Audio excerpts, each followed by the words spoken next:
So another year has come and gone. So many great movies, so many bad movies.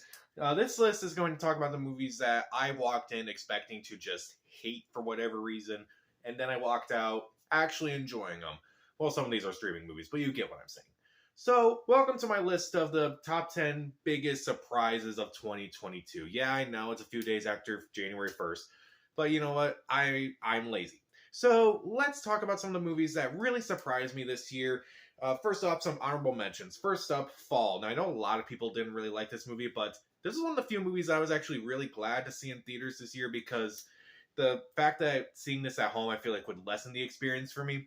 Just the idea of just being in that area where it feels like these two characters are just going to fall at any second, and you feel like you're going to fall with them.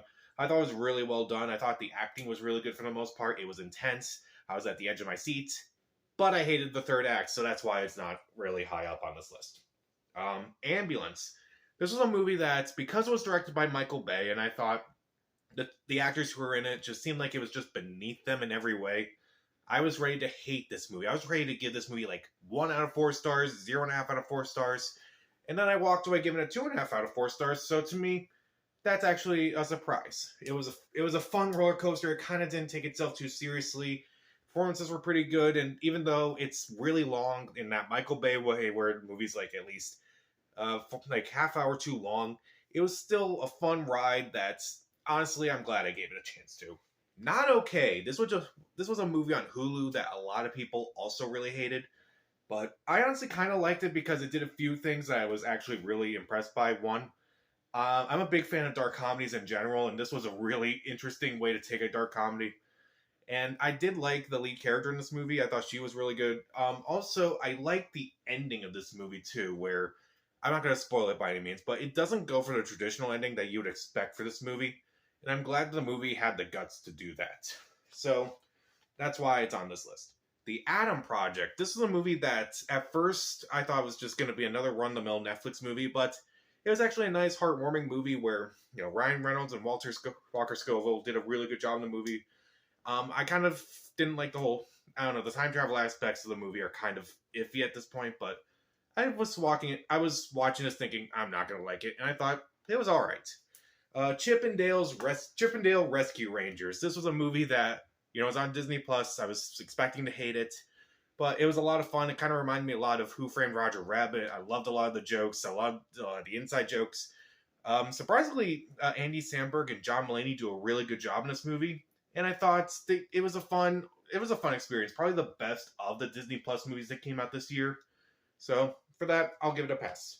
And the last one is Jackass Forever. Again, I was expecting to hate this movie. I was going to expect to groan and just be annoyed by everything. But again, I'm glad I saw this in a theater with a bunch of other Jackass fans because they laughed their asses off. So did I. I was honestly impressed. I laughed my ass off during this movie, is all I'll say. Now let's get into the big list. At number 10, Bodies, Bodies, Bodies. This movie looked cringy, it looked ridiculous, and honestly, I'm still glad I kind of saw this movie. The performances by Maria Bakalova and Rachel Sennett are really good. I love the twist in this movie, I love the way it looks, and I kind of like the direction it goes in, and I like the whole twist at the end where, to me, the twist is what made the movie. It illustrated the point of the movie really well, and I feel like the twist may be a divisive one. I won't spoil it here, but if you watch it, I feel like people are either going to be loving the ending or hating the ending. Personally, I love the ending. And I also mainly it was the ending that kind of made me enjoy this movie a lot.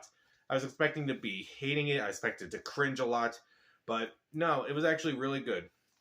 9, Weird, the Al Yankovic story. A movie that a lot of people haven't watched, I feel like, but after so many bad musician biopics in recent years, I'm just glad we have a movie that just pretty much makes fun of them all.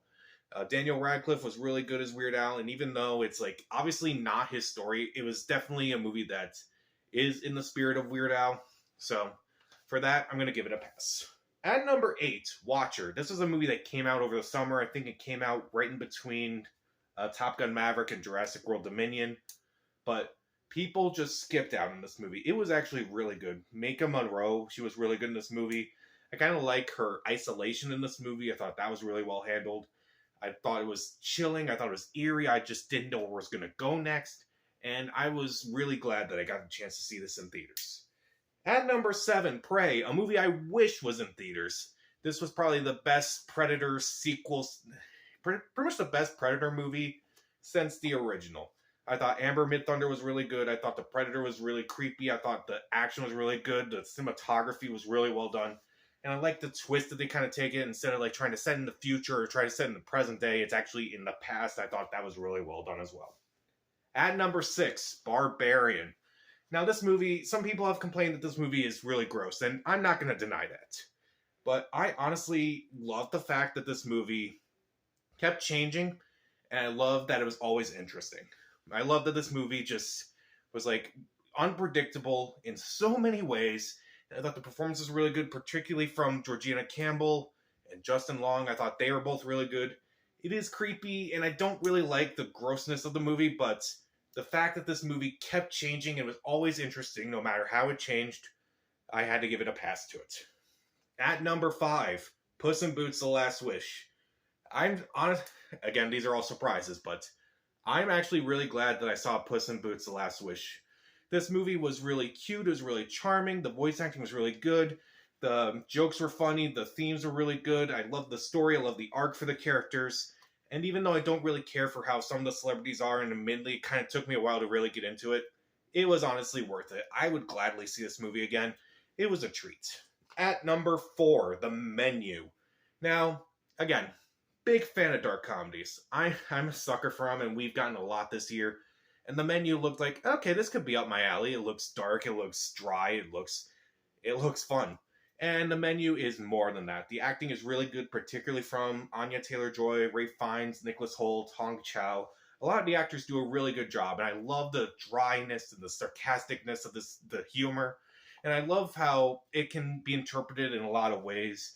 And I enjoyed it. I've already seen it twice by now, and I'm definitely going to get it when it comes out on Blu-ray.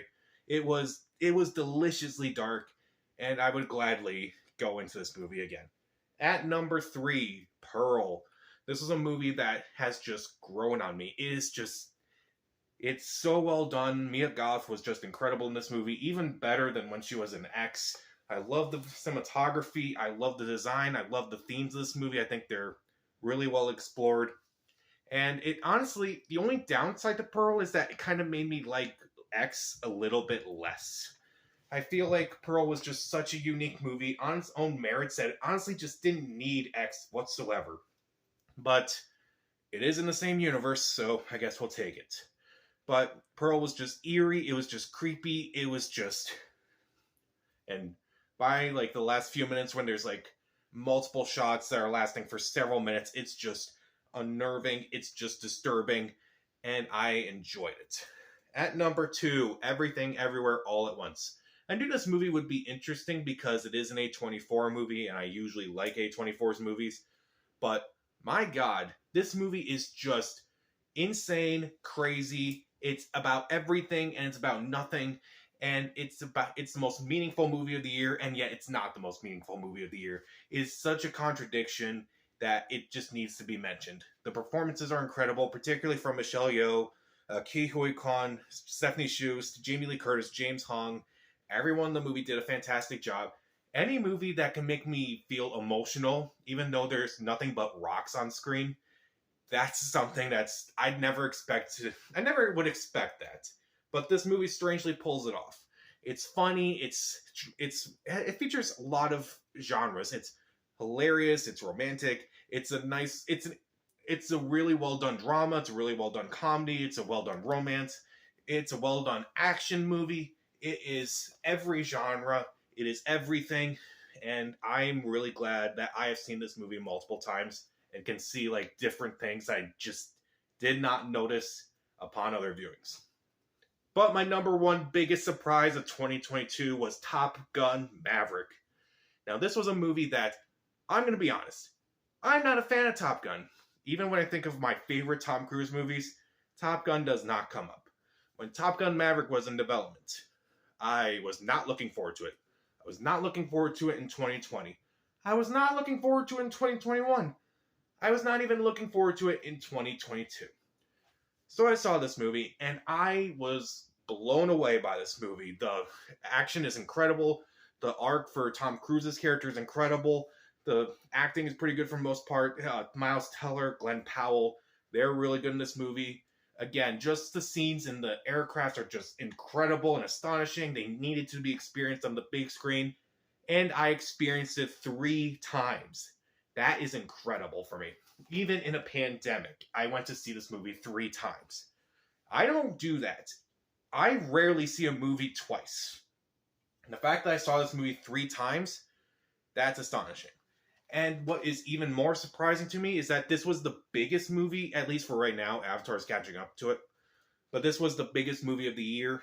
And it's honestly amazing that it's one of those movies that's, I'm going to use this phrase, but I feel like a lot of people have said it. They kind of don't make them like they used to. And this is a movie that is in the spirit of the movies that they don't make anymore and trying to move forward. And I love that. There's a lot of great scenes. The scene between Tom Cruise and Val Kilmer is incredible. The ending is great. This was a movie that I honestly expected to just hate because I am not a fan of the original Top Gun. But this movie just completely just surprised me in every way imaginable. I love seeing it. I'm going to enjoy watching it over and over again. This was my biggest surprise of 2022 for more reasons than just simply the filmmaking. It brought people back. It brought people back multiple times to the movie theaters. In the last 2 years, I thought, are movie theaters dead? No, they're not. Just as long as you have movies like Top Gun Maverick playing. Which may be a problem for a lot of people, but, you know, I'm just glad people went. That's all I really care about. So, what were your biggest surprises of 2022? Comment down below, subscribe to the channel. This is Pat. Stay safe.